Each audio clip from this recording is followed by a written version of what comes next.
es otra cosa sino una nueva versión de la ética nicomaquia de Aristóteles, ¿no? Yo le hice una entrevista y en esa entrevista me decía que habló con alumnos de Heidegger y yo le decía, no puede ser. O sea, Heidegger es un pensador intempestivo, radical. ¿Cómo va a ser un aristotélico, no? Bueno, lo que ha demostrado la publicación de la Gesamtausgabe es que se sostiene la tesis de Volpi, ¿no? En el 2005, si no me equivoco, se publicó el volumen 62 de la obra completa, que son precisamente esas interpretaciones de Heidegger sobre Aristóteles, y se confirma precisamente el trabajo tan profundo que hizo en esos años y que va a decantar en Ser y Tiempo, publicado en 1927, ¿no? Entonces, Aristóteles es un pensador central, un autor central para ese primer momento de la obra de Heidegger. Y lo mismo va a ocurrir con Nietzsche, ¿no? Precisamente Nietzsche en 1936 aproximadamente comienza sus cursos sobre Nietzsche y coincide precisamente con la redacción de lo que va a ser su segunda obra más importante, Los aportes a la filosofía, Beiträge zur Philosophie, y en ese momento Heidegger piensa en Nietzsche precisamente como el gran final, digamos, de lo que le llama el primer inicio del pensar, ¿no? De la metafísica occidental, ¿no? Y entonces Nietzsche le va a dar pie precisamente para lo que él le llama ese otro inicio del pensar, o ese salto al otro inicio del pensar, o ese pensar en tránsito, y que va a constituir el gran segundo momento de su obra, ¿no? Ese pensar ontohistórico, pensar histórico del ser. Entonces yo creo que Aristóteles y Nietzsche son pensadores fundamentales, ¿no? Cada uno en su momento, pero que sí son determinantes, son como los grandes impulsos para todo el desarrollo que va a hacer o llevar a cabo. Uno de los trabajos que tiene, que a mí me gustó mucho y que tiene que ver con un referente de Heidegger, es sobre Franz Brentano. Y a mí me gustó mucho porque en ese texto usted no solamente se remite a hablar de la importancia de Brentano, sino la actualidad de Franz Brentano, un autor que creo muy desafortunadamente en México no es muy leído, ¿no? Y de hecho creo ni traducido, hay uno o dos libros ahí perdidos, ¿no? ¿Qué tan actual es Franz Brentano? Bueno, yo creo que, como lo señalas, Brentano es un autor importantísimo, no solo en México, en muchos lugares ha sido olvidado, ¿no? Es muy curioso porque, digamos, las grandes tradiciones del siglo XX, tradiciones filosóficas del siglo XX, digamos, con el riesgo que conlleva toda simplificación, se pueden plantear como tres grandes líneas, ¿no? Una que es esta conocida filosofía continental, ¿no? En donde está la fenomenología, la hermenéutica, etc. Luego, esta otra línea que es el trabajo de la filosofía analítica, ¿no? Todos los análisis lógicos del lenguaje, etc. Y luego todo lo que tiene que ver con psicoanálisis, ¿no? Todo el trabajo a partir de psicoanálisis. Es muy interesante que en Brentano coinciden los tres, digamos, a partir de tres alumnos que tuvo, ¿no? Brentano fue maestro de Alexios Meinon, ¿no? Que es uno de los pilares, digamos, de ese trabajo de filosofía analítica, ¿no? Fue maestro de Edmund Husserl, ¿no? Que es el fundador de la fenomenología y que dio grandes impulsos para el trabajo de la filosofía continental, y fue maestro de Freud, ¿no? El fundador del psicoanálisis, ¿no? Entonces, uno puede decir, bueno, pero ¿qué tiene que ver una cosa con otra? Es muy interesante porque realmente toda la temática y la problemática que plantea Brentano en torno a la conciencia son una serie de cuestiones que van a desarrollar cada uno por su lado, ¿no? Meinon con su teoría del objeto, Husserl con toda la fenomenología y especialmente todo el análisis de la conciencia, y el caso de Freud con la relación entre conciencia o consciente e inconsciente, ¿no? Entonces, Brentano va a ser importante porque, repito, da pie a ello, pero también, digamos, respecto de la tradición, ¿no? La tesis doctoral de Brentano retoma uno de los problemas centrales, digamos, en términos ontológicos, que remiten a Aristóteles, ¿no? Su tesis de doctorado de 1864 es precisamente sobre el ton polajos legetai, ¿no? De Aristóteles, es decir, las diversas maneras de decir o nombrar lo que es o el ente, ¿no? En Aristóteles. Y ese texto, esa tesis doctoral, es curiosamente el texto que le regala que después va a ser el arzobispo de Friburgo, Gröber, que en ese momento era el rector del seminario donde estaba Heidegger. Le regala a Gröber a Heidegger el texto de Brentano. Y según cuenta Heidegger, después eso va a ser lo que le va a impulsar a la posterior tematización ontológica, o lo que va a constituir el hilo conductor de su filosofía, que es la pregunta por el ser, ¿no? Entonces, en ese sentido, me parece que Brentano es un autor importante porque da pie al trabajo fenomenológico de Husserl y da pie entonces también al preguntar ontológico de Heidegger. Ahora, una de las cosas que a mí me llama mucho la atención de las pocas lecturas que tengo sobre Heidegger y sobre el pensamiento continental, es que no se le echa mucho énfasis a un evento que creo que es muy importante, que es el encuentro que tiene con Cassirer en Davos. No sé si pudiéramos platicar sobre cuál es el impacto que generó ese encuentro con Cassirer en Davos. Bueno, eso ocurre en un momento en el que Heidegger ya había saltado a la fama, digamos, a partir de Ser y Tiempo, ¿no? Antes de la publicación de Ser y Tiempo, Heidegger era conocido precisamente por esas interpretaciones sobre Aristóteles, ¿no? El famoso informe Nathorp, ¿no? Que fue lo primero que se conoció sobre esas lecturas de Aristóteles, que forma parte de ese volumen que ya señalamos, el volumen 62 de la Gesamtausgabe. En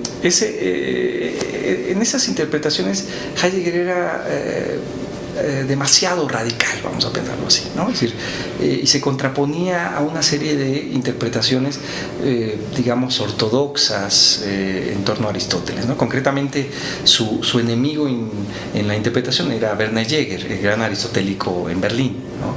Y hay una serie de alumnos que estuvieron con Heidegger y después estuvieron con Jäger, ¿no? El caso de Leo Strauss, por ejemplo, ¿no? Y hacían esas comparaciones en el sentido de lo que Heidegger ya daba a entender en esas lecturas de Aristóteles, y que era, digamos, una renovación de Aristóteles, una actualidad de Aristóteles, más que un trabajo filológico, ¿no? Que es una de las cosas que se le han achacado, se le han cuestionado, el trabajo filológico que hace en torno a Aristóteles, pero no le interesaba eso, no le interesaba una actualización, una rehabilitación, especialmente de la filosofía práctica, ¿no? Entonces, en ese sentido ya era conocido por eso, y después, bueno, los alumnos que participan en esos cursos, ¿no? Van a ser los que después llevan a cabo esa rehabilitación, como se conoce como rehabilitación de la filosofía práctica, ¿no? No solo Leo Strauss, sino Hans Jonas, Hannah Arendt, Joachim Ritter, ¿no? Etc. Entonces, bueno, digamos, ya Heidegger tenía un historial en torno al trabajo filosófico que estaba haciendo, pero con Ser y Tiempo salta, digamos, a la fama, ¿no? Es un texto que se pensaba en esos momentos de una inspiración y de una radicalidad incomparable, ¿no? Incluso muchos decían que ya era visto como un clásico, ¿no?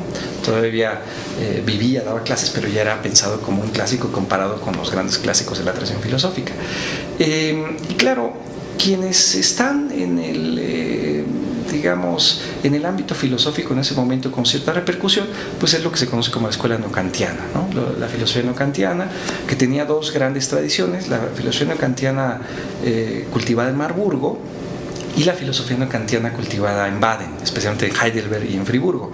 En la escuela de Baden, la fundó Wilhelm Windelband, después tuvo a su alumno Heinrich Rickert, quien fue el maestro de Heidegger, y después un alumno de Rickert, que era Emil Lask, que lamentablemente falleció en la Primera Guerra Mundial. Y en la escuela neokantiana de Marburgo, el fundador era Hermann Cohen, tuvo a su alumno Paul Nathorp, que fue muy respetado por Heidegger, y el alumno de Nathorp era Ernst Cassirer, ¿no? Entonces, Cassirer y Heidegger, digamos, estaban un poco al mismo nivel, a la misma altura, y claro, la divergencia yacía en la interpretación que hacían de Kant, ¿no? Lo que en general planteaban los neokantianos, y por eso se atribuyeron ese nombre, es que Kant había iniciado un trabajo metódico fundamental, ¿no? Que digamos, había perdido o había decaído más bien en el idealismo alemán y en todo lo que siguió, ¿no? Entonces, lo que de alguna manera sugerían era poner entre paréntesis, ¿no?, lo que sucedió después de Kant y ubicarse nuevamente en el trabajo sistemático científico que llevaban a cabo ellos. El trabajo de la escuela neokantiana de Marburgo enfatizaba más el trabajo de la lógica, ¿no? Y una teoría de la ciencia. Es un poco la línea que seguía Nattorp y que de alguna manera va a continuar Cassirer, aunque ampliando la perspectiva hacia las ciencias del espíritu. Y lo que hacía la escuela neokantiana de Baden era no tanto enfatizar la lógica, sino precisamente el ámbito de las ciencias del espíritu, entrando en una discusión con Dilthey, ¿no? Entonces, en ese sentido, la discusión que va a tener Heidegger con Cassirer remite un poco a la interpretación de la lógica trascendental que se lleva a cabo por parte de los neokantianos. Claro, me estoy refiriendo a la crítica de la razón pura de Kant. Y el papel, digamos, accesorio o de poca importancia que le dan a la estética trascendental, ¿no? Es decir, un poco a todo este ámbito de la intuición que para Heidegger va a ser central en su interpretación de Kant, precisamente porque ahí yace la cuestión del tiempo, ¿no? Como sabemos, ser y tiempo busca llevar a cabo una interpretación del ser desde el tiempo, ¿no? Entonces el problema del tiempo para Heidegger va a ser determinante, central, y a partir de ahí es que lleva a cabo su interpretación de Kant, que evidentemente no van a aceptar los neokantianos. Entonces la discusión en 1929 un poco en torno a todas estas cuestiones remite al papel de la estética trascendental especialmente, ¿no? Quizás no tuvo un eco suficiente, pero yo creo que sí hubo alguna repercusión, ¿no? en los asistentes. Entre los asistentes, por ejemplo, estuvo Levinas, estuvo Eugen Fink en ese diálogo entre Cassirer y Heidegger, y de alguna manera sí hubo algo de repercusión en ese momento, en esas discusiones, ¿no? Ahora, yo sé que la pregunta que le voy a hacer ahorita a continuación es injusta por la extensión que podría generar, pero creo que es importante plantearla sobre cuáles serían los aspectos más importantes que tendríamos que nosotros observar, entendiendo que ser y tiempo es el parteaguas, ¿no? La gran mayoría de los heideggerianos estudian a Heidegger o antes de ser y tiempo, el Heidegger temprano, o después de ser y tiempo, que ya es el Heidegger tardío, que la gran mayoría ya. ¿Qué aspectos importantes un estudiante debería de buscar en esos dos momentos? Sí, esa es una pregunta fundamental. Yo lo que he intentado en estos textos y en los cursos es señalar la importancia de Heidegger con la tradición, ¿no? Un poco también remitiéndome a lo que ya habíamos señalado. A mí me parece que eso es fundamental, porque si no, de alguna manera podemos caer en una idea de Heidegger precisamente como se pensó en algún momento, de un pensador inspirado, intempestivo, etcétera, ¿no? Y yo creo que, por ejemplo, para entender bien Ser y Tiempo y toda la obra previa, hace falta una relación con la tradición y de manera especial, metódicamente, con la tradición inmediata, concretamente con Husserl, ¿no? Entonces, mi maestro von Hermann en Friburgo siempre enfatizaba eso, que yo creo que para entender mejor a Heidegger y el trabajo metódico que lleva a cabo en Ser y Tiempo, es importante remitirse a la fenomenología husserliana. Y ahí es en donde ya la cosa se pone un poquito complicada, porque Husserl tiene su dificultad, es complicado el acceso, igual tenemos un problema con las traducciones, muchas cosas incluso están publicando apenas, etc. Es un poco complicado, pero a mí me parece que es central, ¿no? O sea, no solo Husserl, sino los autores que hemos señalado, como Dilthey, como Heinrich Rickert, Aristóteles. Yo creo que teniendo una aproximación a ellos, se puede, se le puede sacar mucho más fruto a Ser y Tiempo, ¿no? Y se puede entender mucho mejor. Respecto de la obra tardía, también yo creo que hay algunos autores importantes. Ya mencionamos el caso de Nietzsche, ¿no?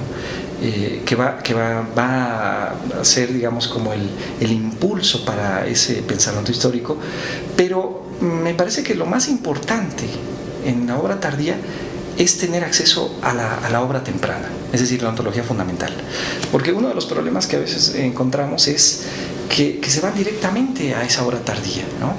Y no solo a la obra tardía fundamental, sino a la obra tardía que ya se conocía, ¿no?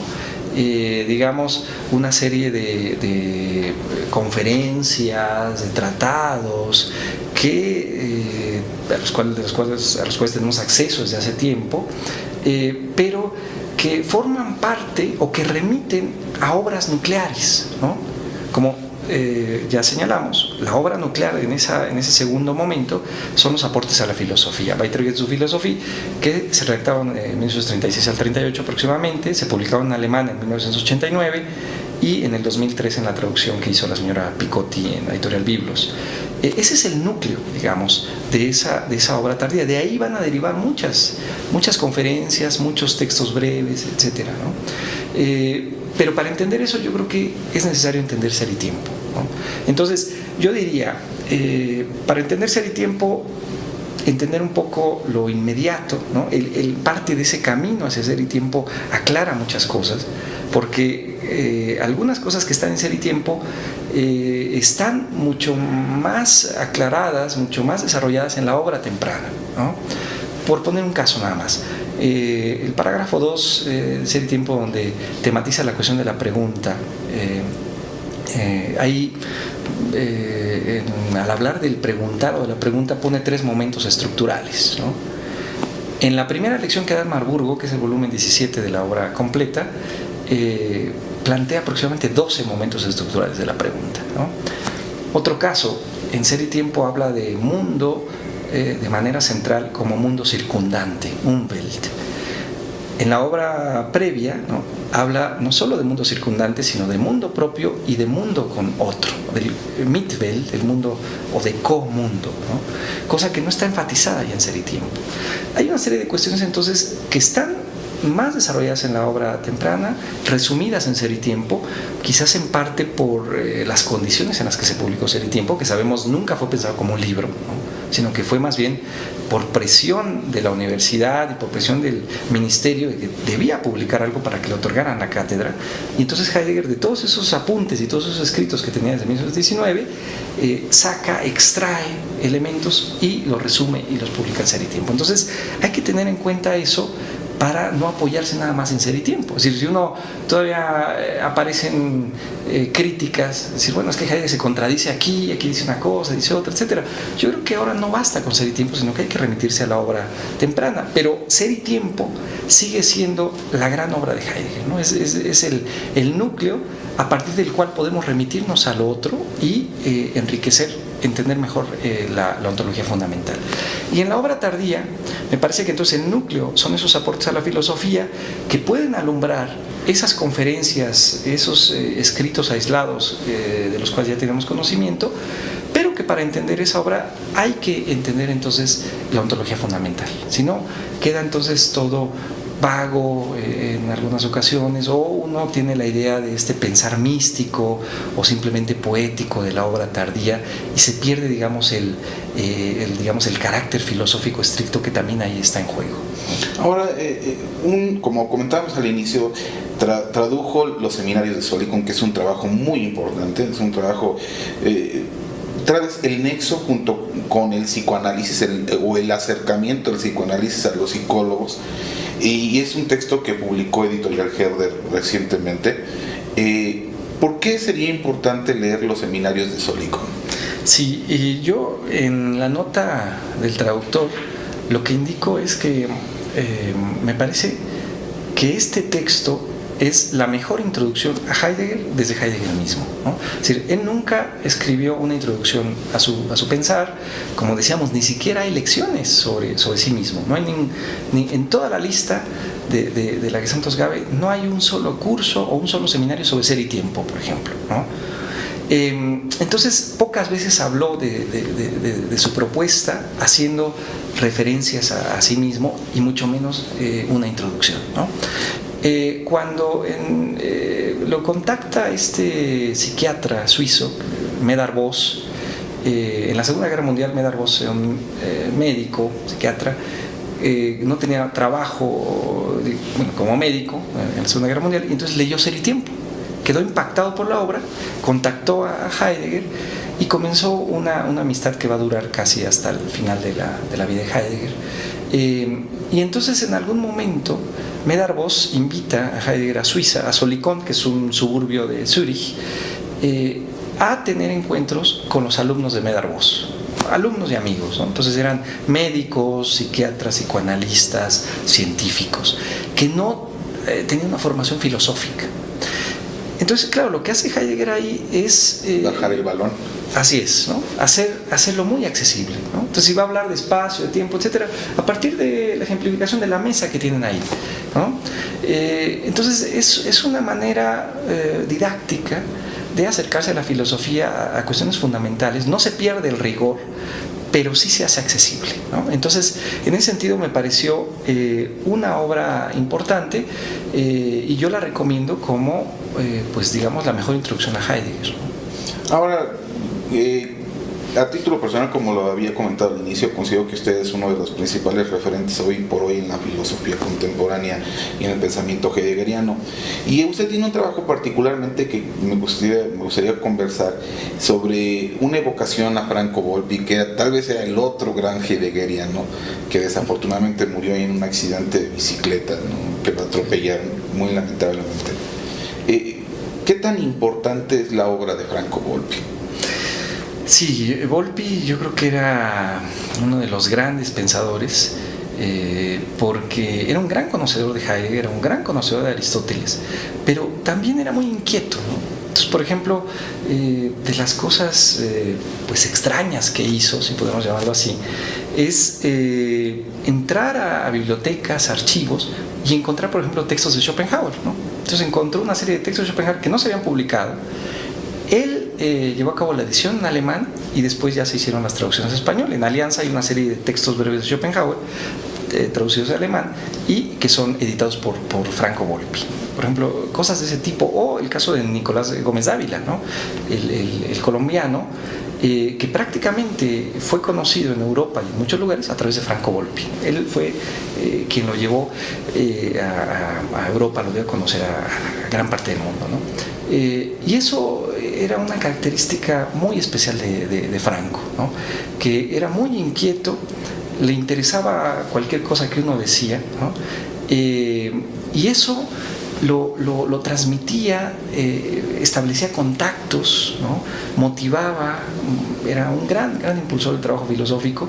Cualquier cosa le parecía que realmente podía ser desarrollada, ¿no? Entonces, bueno, parte del trabajo que yo hice, este texto precisamente Los demonios de Heidegger, fue por impulso de Volpi. Él me invitó a una conferencia a Padua, yo investigué ahí en los archivos de Friburgo, comencé a encontrar una serie de cosas, leí la conferencia, después me dijo, bueno, envíame el texto para publicarlo. Se fue ampliando hasta que se convirtió en un libro y él dijo, bueno, yo escribo el prólogo con mucho gusto, ¿no?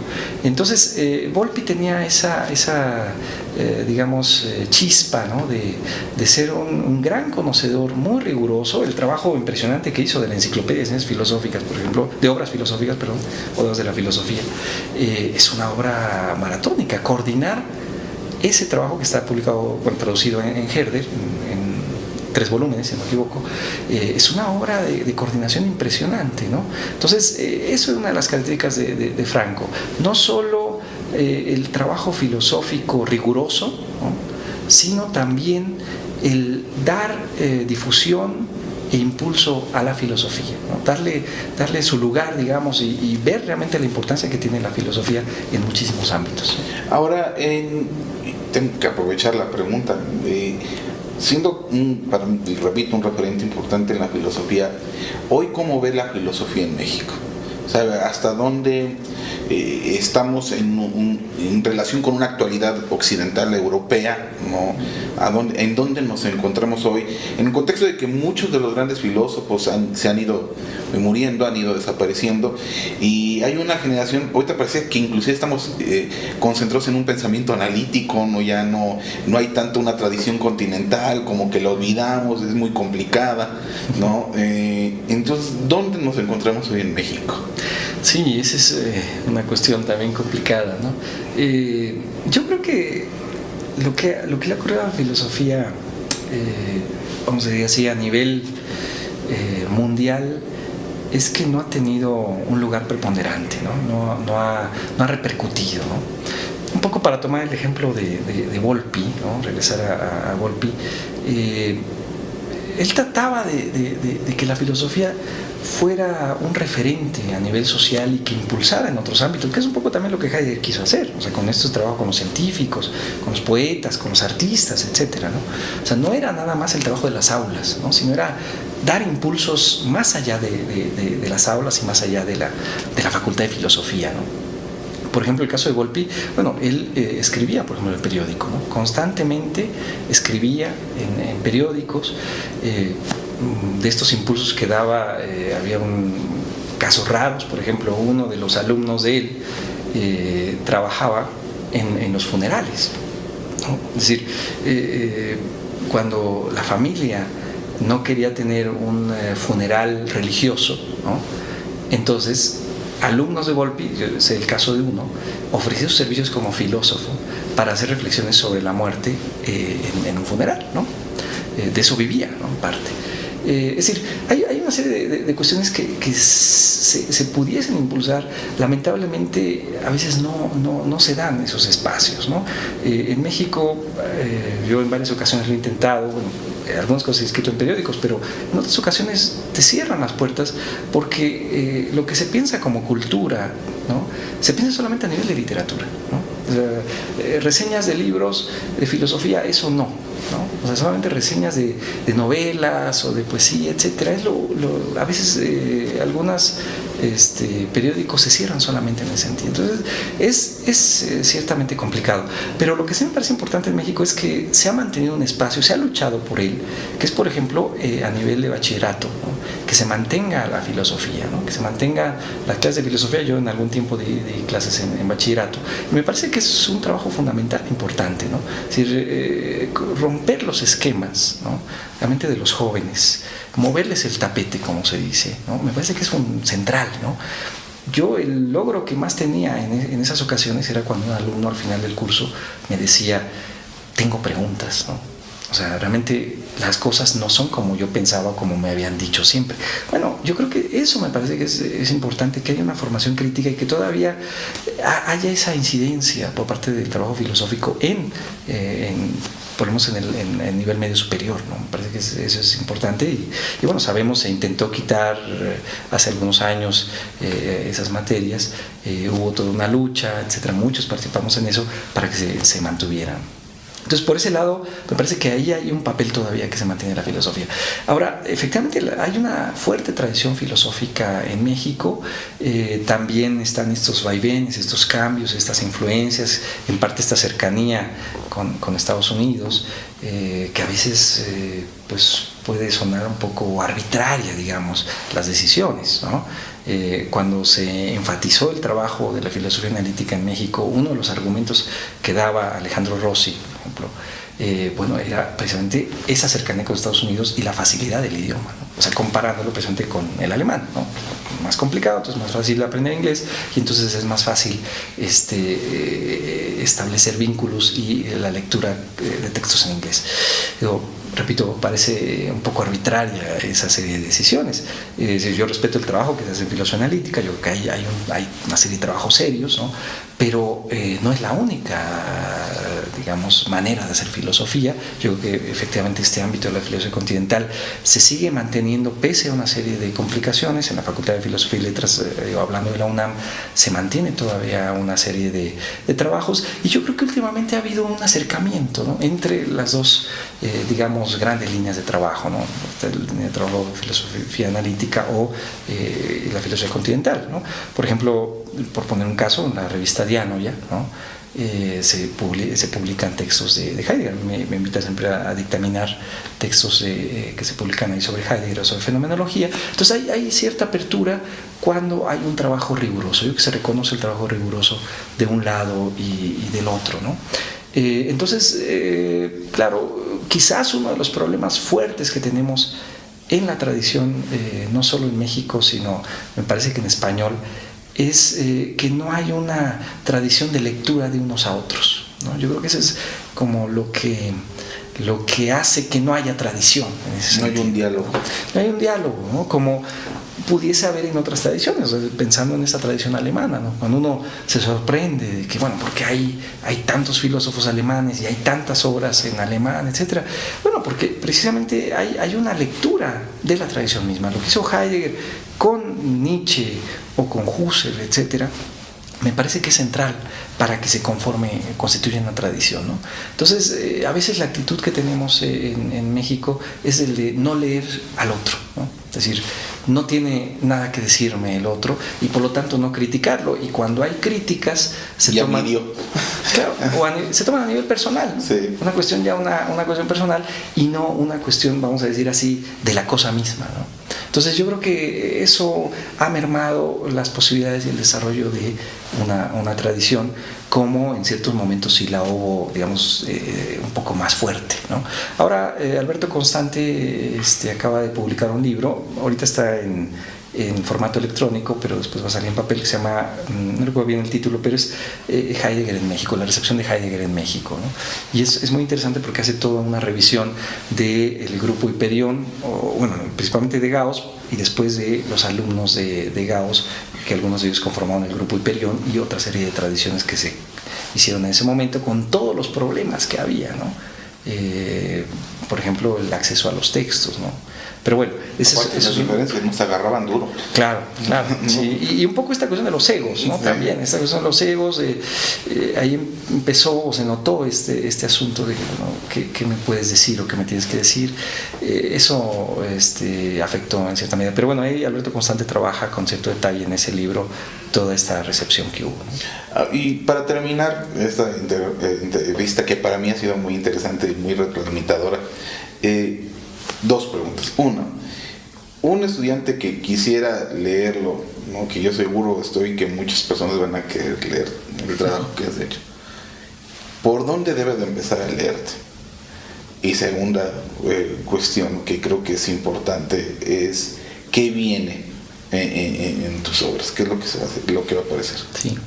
Bueno, un poco lo que yo he trabajado hasta el momento, se ha centrado de alguna manera en Heidegger, y a partir de ahí me he remitido a Husserl, o me he remitido a Brentano o a algunos otros autores, ¿no? Kant.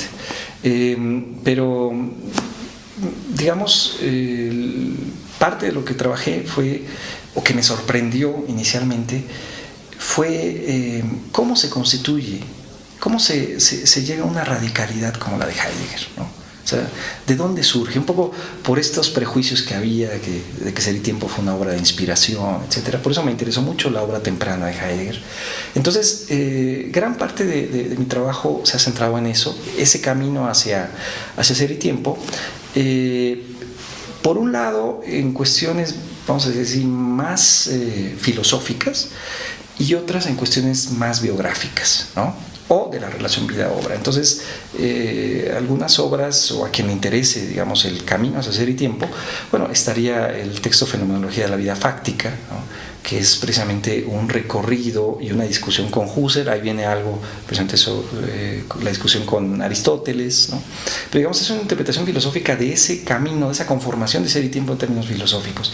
Y luego estaría el otro lado, más biográfico, que son una serie de crónicas que he comenzado a elaborar. Y una de ellas es precisamente la crónica de Ser y Tiempo, ¿no? Ese es un lado del trabajo. El otro lado es precisamente la obra tardía, ¿no? Que también encontré que había una falta, digamos, una ausencia de obras que trataran de comprender esa obra tardía. Entonces también me he dedicado últimamente a eso y todavía continúo en eso. Parte del trabajo que quiero seguir haciendo es tratar de aclarar algunos aspectos de esa obra tardía, y lo he hecho también en los dos sentidos, ¿no? En un sentido filosófico está el texto Fundamento y Abismo, aproximaciones al Heidegger tardío, y el lado de la crónica, ¿no? Por ejemplo, este texto que salió, Heidegger Nacionalsocialismo, que ya aborda ese paso o ese tránsito a la obra tardía más en términos cronológicos. La idea es, por un lado, un poco ya remitido a la segunda cuestión, continuar con la crónica, ¿no? Me parece que hacen falta elementos para poder evaluar, digamos, el impacto y los problemas que están en la obra de Heidegger, ¿no? Entonces me parece que faltan esos elementos, entonces quiero continuar con esa crónica. Y otro proyecto que me parece fundamental o importante es llevar a cabo una revisión del trabajo filosófico desde el ámbito de la afectividad, ¿no? Algunos aspectos que me han interesado en torno a Heidegger es precisamente el papel que tiene la afectividad, que sabemos fue algo pues rezagado en gran parte de la tradición filosófica occidental, ¿no? Precisamente a partir de esta idea de teorética, racional, etcétera, que la filosofía solamente se centraba en eso y el ámbito de la afectividad quedaba fuera, ¿no? Es algo que ya desde Ser y Tiempo está enfatizado y va a continuar a lo largo de toda la obra. Entonces me parece que hay muchísimos aspectos que pudiesen ser repensados en torno a la afectividad. Entonces hay un proyecto un poco ambicioso, pero vamos a ver si en algún momento se puede llevar a cabo, que es una especie de revisión de grandes momentos de la tradición filosófica a partir del ámbito de la afectividad, ¿no? Un poco como algunos trabajos que se han hecho desde un aspecto específico, por ejemplo, el trabajo de Pannenberg en torno a la historia de la filosofía a partir de la idea de Dios. Un poco yo quisiera hacer una no historia de la filosofía, pero sí algunos aspectos de la historia de la filosofía a partir de la idea de afectividad, ¿no? Entonces, y eso, claro, a partir de estos impulsos. Muy ambicioso, pero bueno. Y seguir con un poco revisando la obra de Heidegger, que repito, todavía tiene mucho que dar. Se calcula que terminará de publicarse en el 2025. Y para que se traduzca en México a otros 100 años. Así es. Entonces todavía hay muchísimos aspectos que trabajar y hay mucho todavía por hacer, ¿no? Doctor, ha sido un gran placer platicar con usted. No, realmente lo he disfrutado mucho. También, muchas gracias. Muchas gracias.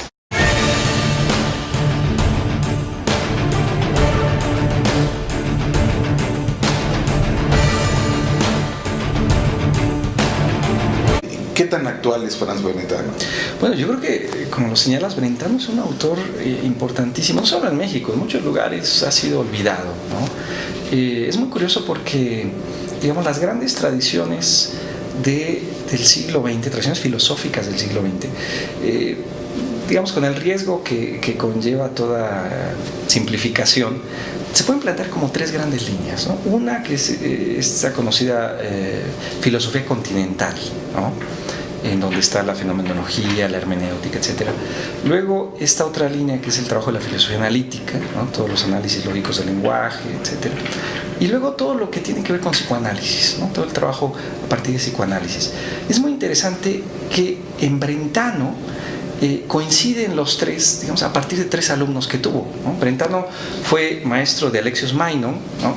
Que es uno de los pilares, digamos, de esa. Si no me equivoco, se publicó el volumen 62 de la obra completa, que son precisamente esas interpretaciones de Heidegger sobre Aristóteles, y se confirma precisamente el trabajo tan profundo que hizo en esos años y que va a decantar en Ser y Tiempo, publicado en 1927, ¿no?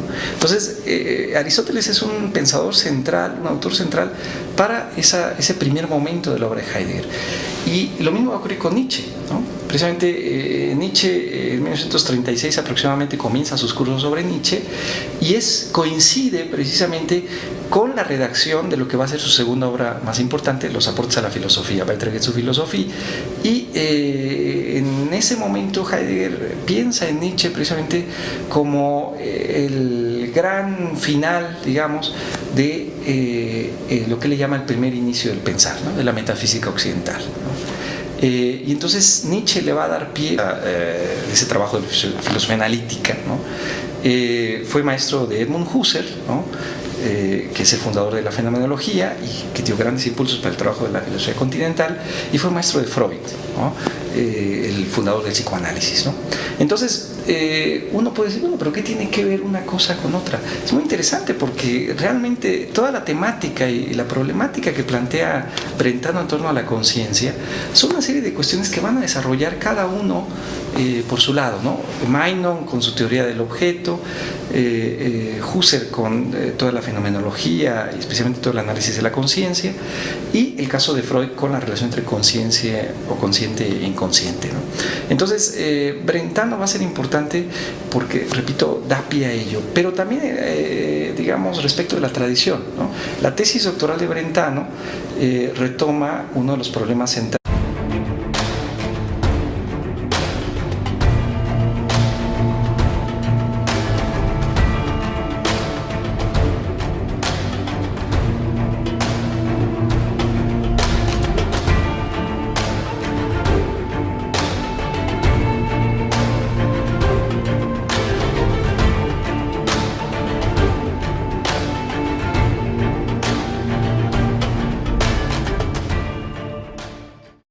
es otra cosa sino una nueva versión de la ética nicomaquia de Aristóteles, ¿no? Yo le hice una entrevista y en esa entrevista me decía que habló con alumnos de Heidegger y ellos le decían, no puede ser. O sea, Heidegger es un pensador intempestivo, radical. ¿Cómo va a ser un aristotélico, no? Bueno, lo que ha demostrado la publicación de la Gesamtausgabe es que se sostiene la tesis de Volpi, ¿no? En el 2005, precisamente para lo que él le llama ese otro inicio del pensar, o ese salto al otro inicio del pensar, o ese pensar en tránsito, y que va a constituir el gran segundo momento de su obra, ¿no? Ese pensar ontohistórico, pensar histórico del ser. Entonces yo creo que Aristóteles y Nietzsche son pensadores fundamentales, ¿no? Cada uno en su momento, pero que sí son determinantes, son como los grandes impulsos para todo el desarrollo que va a hacer o llevar a cabo. Uno de los trabajos que tiene que a mí me gustó mucho y que tiene que ver con un referente de Heidegger es sobre Franz Brentano. Y a mí me gustó mucho porque en ese texto usted no solamente se remite a hablar de la importancia de Brentano, sino la actualidad de Franz Brentano, un autor que creo muy desafortunadamente en México no es muy leído, ¿no? Y de hecho creo ni traducido, hay 1 o 2 libros ahí perdidos, ¿no?